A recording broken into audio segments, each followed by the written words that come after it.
Back here on Southeast Sports Plus, Trey Daerr with us once again, talking the Arkansas Razorbacks. We talked a little bit about Bobby Petrino, and we will talk about his maybe coaching status there or elsewhere in just a bit. But what do you see from Taylor Green? He ain't coaching anywhere else. You think it's the end of the line? End of the line. Even Oklahoma State, like you don't see that. Like even G5 jobs that might open up if a Power 5 guy goes away. Even though they're losing, even though they lost 3 straight games, I do give Bobby credit. The defense has gotten marginally better. At least like the effort, clearly against Notre Dame, there was a divided locker room. Players quit. You can't lose a game like that unless there is some type of divided locker room. So I do give him credit for getting things back on the rails, but you're still losing the games. He's 64 years old. Like maybe he wants to just go call plays, work with quarterbacks somewhere, be a good offensive coordinator. But here's the reality that it's different because here he wasn't fired for football reasons. Right. So that's why I think so many people wanted – it was just ignorance. It was, well, last time we were good, Bobby was the coach. Just hire Bobby again, and we'll be good again. Yes. But, guys, it doesn't work that way. Here's who he is. Yes. Since he left Arkansas in 2011, he's a 500 coach. In fact, he's getting really close to being below 500. Last time he was a major head coach in Division I college football, he was fired at Louisville. That team completely quit. It was 2-8.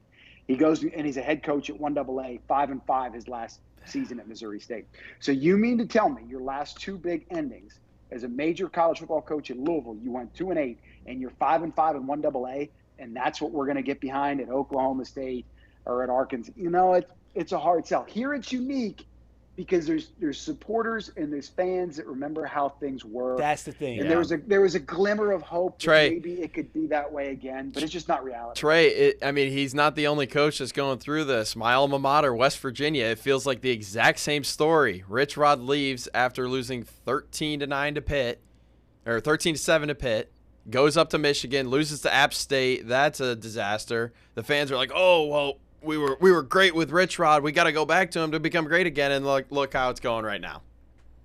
Yeah, I don't have tabs on the West Virginia thing, but yeah, I would feel that it didn't go in the same direction. And no coach, I'd say I take that back. I think Lane Kiffin's the only coach that has ever left a place in more volatility than Rich Rod. I was in Pittsburgh whenever he went to Michigan. Whoa, wow, that was unreal. But how do you say no to Michigan?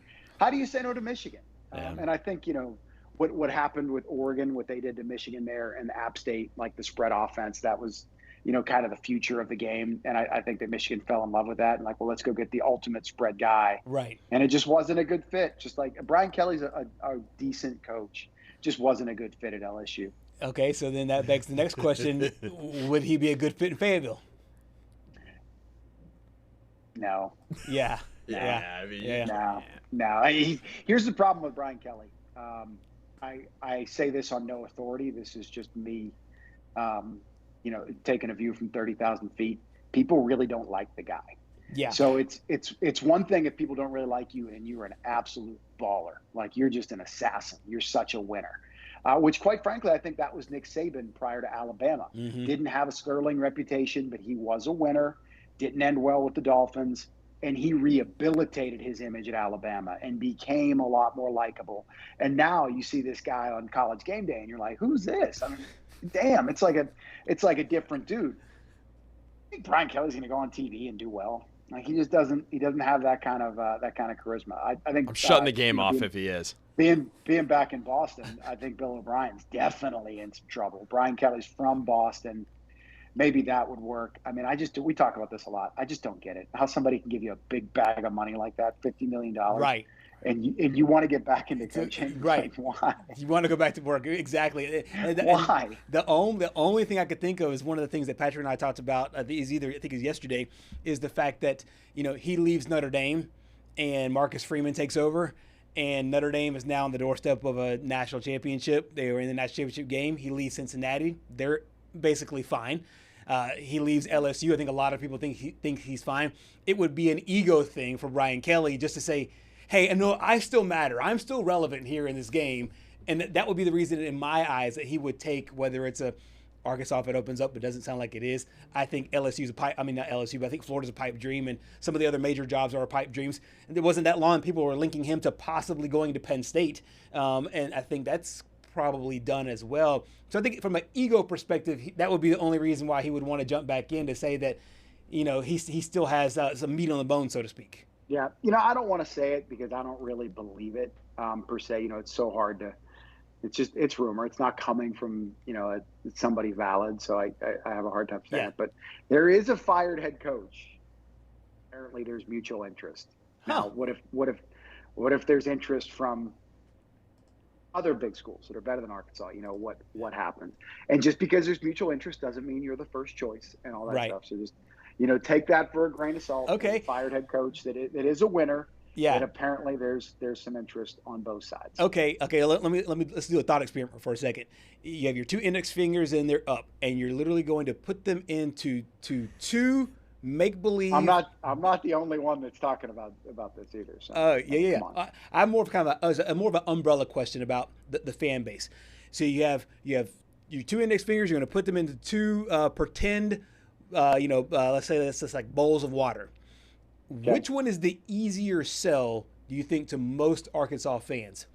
That fired head coach that you're talking about, or another fired head coach that has been, you know, on that highest level before, or a G5 guy, Silverfield, and maybe some of these other guys that are kind of the up-and-coming guys? Which one's the easier sell for that fan base there in Arkansas? The G5 guys, the best sell, because, guys, again, why I love college football, it's about hope. It's we dream. Yeah. You play the video game, and it's your dynasty that goes 12-0. You know, if you have one of these fired head coaches, it's like, well, they failed somewhere else. Why are they going to do it here?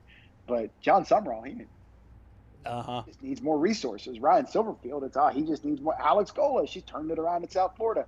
You know, Kurt Signetti at James Madison. Google me, I win. You know, you're buying hope. Yeah. So, you know, you want to win the press conference from excitement on that 24-hour period. It's the G5 guy. But you look at, you know, the fired head coach out there that won 31 games in 3 years. Wow. Yeah. Yeah. Exactly right. Incredible. Exactly right. I think there was only 3 or 4 schools in the country that have done that. That won more games than that fired head coach. Right. But that fired head coach had a lot of resources. And had the best team he ever had. Yep. Didn't go well. Did not. So why'd that happen? And that's not for me to answer or find out. Exactly. We will find out who goes to Fayetteville as the next head hog coming up very shortly. Trey, thank you so much for your time and your insight here on Southeast Sports Plus. Got it, guys. Take it easy.